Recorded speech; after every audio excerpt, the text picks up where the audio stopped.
ఏమ్రా చూపిమని ఎన్నిసార్లు పిలవాలరా నిన్ను? కొంచెమన్నా ఏదైనా ఇచ్చేస్తావు అనుకున్నారా? నువ్వు మరీ అన్ని పేజీలు నింపుతున్నావు కదరా. నువ్వేం చదవలే అన్నావు కదరా మరి నిన్న రాత్రి. ఎట నింపుతున్నావు అన్ని పేజీలు? సరే నింపుతున్నావు, కనీసం చూపి అని అడిగినా కదరా నేను నిన్ను. నింపినావా? అంటే నీకేం రాదా? ఖాళీగా నింపినావా? ఏంలే మామ, అంటే ఇప్పుడు పేపర్లు నింపిన ఖాళీ పేపర్ ఇస్తే బాగోదు కదా. అట్లీస్ట్ ఏదో ఒకటి రాయాలి. అంటే ఇప్పుడు టీచర్ వస్తుంది, నాకు క్వశ్చన్ పేపర్ ఏంది, ఖాళీ పేపర్ ఇచ్చినావు బాబు అని చెప్పి గెలిస్తే చూస్తుంది. అదేదో మేడం ముంగడ ఇంప్రెషన్ కోసం ఫస్ట్ పేజ్ మొత్తం అట్లా నింపిన అంతే. అట్లా కొద్దిసేపు ఏదో ఒకటి నింపేసి ఇచ్చేసిన బ్రో.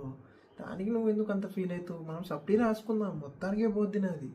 నువ్వు ఫిక్స్ అయిపో, చిల్పిల్ తీసుకోను.